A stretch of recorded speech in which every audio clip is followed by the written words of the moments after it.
Static horizontal support resistance किस तरीके से प्राइस चार्ट पे आपने मार्क करनी है। बहुत से लोग ऐसे हैं कि जो बेसिक चीज़ों को मिस करके ना भागते हैं शुरू में ही एडवांस चीज़ों की तरफ, और वो बेसिक स्टेप तो उनके करेक्ट नहीं होते तो उनकी फाउंडेशन अच्छी नहीं बन पाती, कि जिसकी वजह से वो जो एडवांस चीज़ों पे अपना टाइम लगाते हैं ना, उन वो भी उनका ठीक तरीके से उसका भी उनको एज सच कोई फ़ायदा नहीं हो रहा होता। और पीपल जो मुझे कहते हैं भाई लेट्स से काम हमने सीखना है, तो मैं कहता हूँ मुझे अपने प्राइस चार्ट पे सपोर्ट रेजिस्टेंस मार्क करके दिखाओ, एंड देट बी लाइक यार ये तो बड़ी बेसिक चीज़ है, ये आप क्या बात कर रहे हैं, हमसे कोई एडवांस बात करें।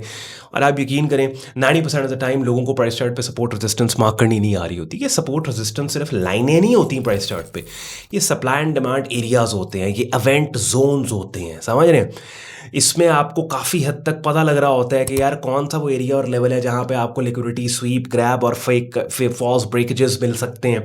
कौन से वो एरियाज़ हैं जहाँ से एक ऑरिजिन्स है, जहाँ से एक बहुत बड़ी मूव स्टार्ट हुई। एरिया ऑफ इंटरेस्ट जो है वो इंस्टीट्यूशंस का और बैंक्स का और रिटेल सेक्टर का कौन से लेवल्स, तो इन एरियाज़ को मार्क करना ये पहली चीज़ है, समझ रहे हैं। यानी मार्केट के प्राइस एक्शन को देख के अंडरस्टैंड करके कि ये मार्केट का प्राइस एक्शन बुलिश है या बेरिश है। दूसरा काम होता है कि फिर आपने वो एरियाज और लेवल्स के जहां से इस बुलिश मार्केट में कीमतें मजीद बुलिश हो सकती हैं या रिवर्स हो सकती हैं, उनको आपको मार्क करना आना चाहिए। और उसके बाद फिर प्राइस एक्शन ट्रेडर्स जो हैं वो कैंडलस्टिक सेटअप सिग्नल कॉन्फर्मेशंस के ऊपर एंट्रीज ले रहे होते हैं। आई होप मेरी बात आपको समझ आ रही है।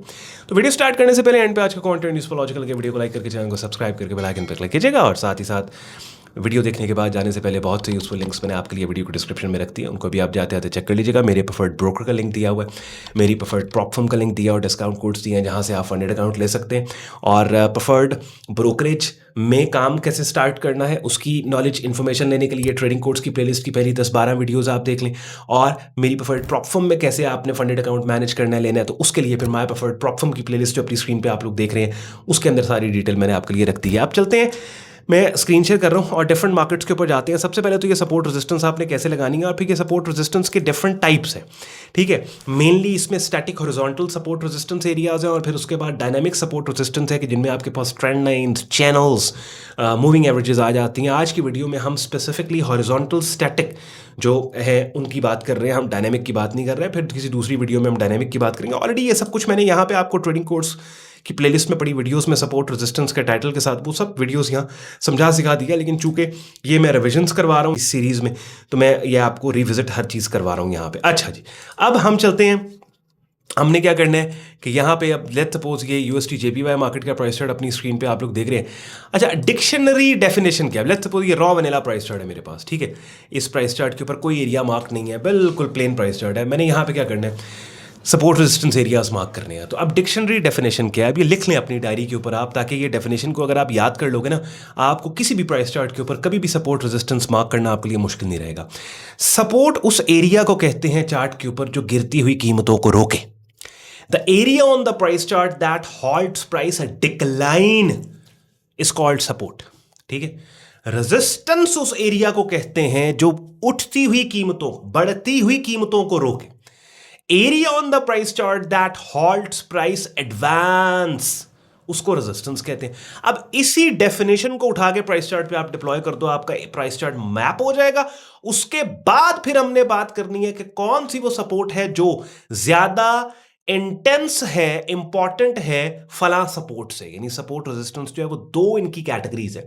एक वो होती है जो ज्यादा स्ट्रांग होती है दूसरी से, वो भी मैंने जल्दी से आपको बता देनी है। आपका तो काम हो गया भाई, आपका तो काम हो गया, आपको पता लग जाएगा। अच्छा, अब हम पहले सपोर्ट एरिया मार्क करते हैं। Area on the price chart, area on the price chart that halts price decline, वो एरिया प्राइस चार्ट पे जो गिरती हुई कीमतों को रोके। तो सारी जो गिरती हुई कीमतें हैं ना, उन गिरती हुई कीमतों के ऊपर आपने एरिया लगाते जाओ। और ये काम आपने शुरू करना है मोस्ट रीसेंट से, यानी वो एरिया जो गिरती हुई कीमत को रोके। तो मैंने प्राइस चार्ट पे देखना है कि रिसेंटली कौन सा एरिया है जिसने रिसेंटली गिरती हुई कीमतों को रोका। करंट प्राइस से करीब तरीन कौन सी गिरती हुई कीमतें हैं जो एक पॉइंट पे रुकी।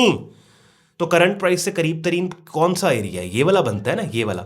तो ऐसे आपने चलना है, करीब तरीन, फिर उसके बाद, फिर उसके बाद, फिर उसके बाद। अच्छा, दूसरा आएंगे, दूसरा गिरती हुई कीमतों को रोकने वाले एरियाज मार्क कर लो। ये यहाँ, हाँ ये देखो, ये भी गिरती हुई कीमतें थी ना, यहाँ पे गिरती हुई कीमतों को रोका। अच्छा, उसके बाद यानी पहला ये, दूसरा ये, तीसरा कौन सा, तीसरा ये बनता है। हाँ, गिरती हुई कीमतों को रोका। अच्छा, यहां पे रोका और उसके बाद फिर यहां पे रोका। ये देख लो ना, एक तो यहां पे रोका ये, और एक फिर यहां पे रोका ये। अच्छा, उसके बाद कौन सा रोका, उसके बाद यहां पे रोका, देख रहे हो, उसके बाद यहां पे ये यहां पे रोका। अच्छा, सपोर्ट मार्क हो गई, देख रहे हैं। अब ये वो कीमतें हैं जिन्होंने गिरती हुई कीमतों को रोका, ठीक है। और ना सिर्फ गिरती हुई कीमतों को रोका, बल्कि ये वो सपोर्ट एरियाज हैं कि जिन्होंने गिरती हुई कीमतों को रोकने के बाद कीमतों को ऊपर फेंका भी सही, ऊपर लेके गई भी सही।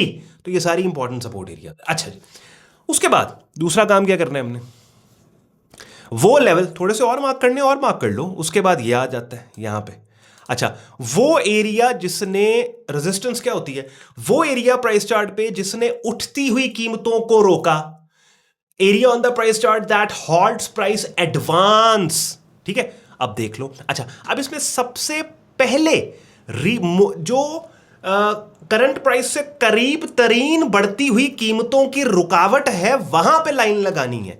तो करंट प्राइस से करीब तरीन रुकावट कौन सी बनती है, कौन सी बनती है, मुझे तो ये लग रही है, हाँ, बढ़ती हुई कीमतों की रुकावट, मुझे तो ये लग रही है, ये देखा ना, बढ़ती हुई कीमतों की रुकावट।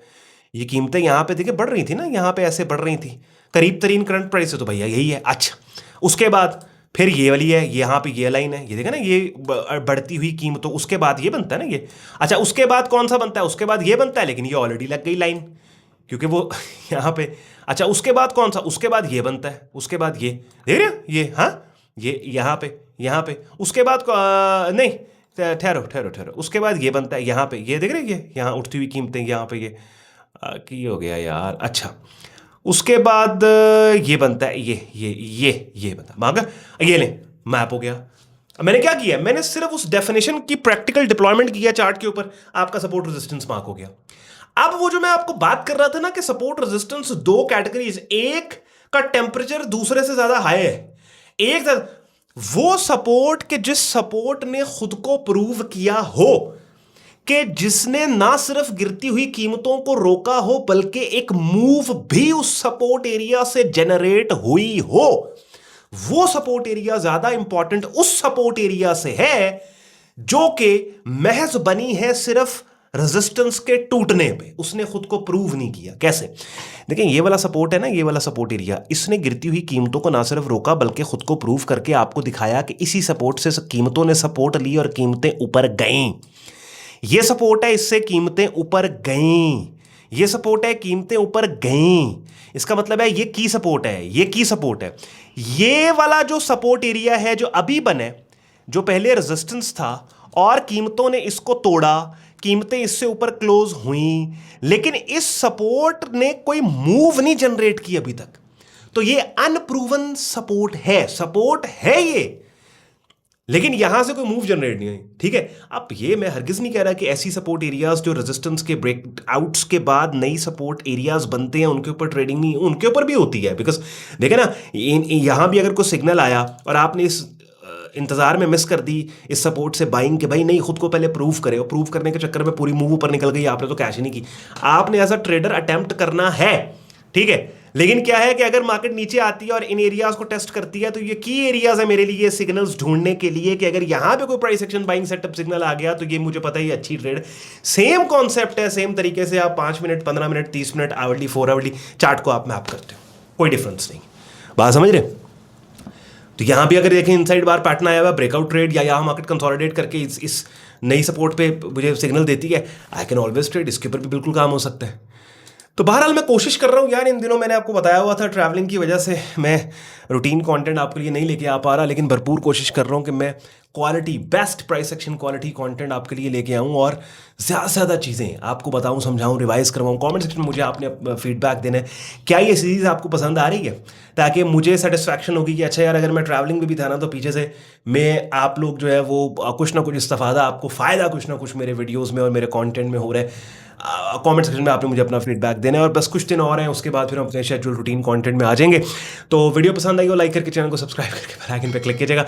जाते जाते वीडियो को डिस्क्रिप्शन में बहुत से यूजफुल लिंक्स हैं, उनको भी आप चेक कर लीजिएगा। ख्याल रखें अपना, see you in the next video, till then take care, bye bye.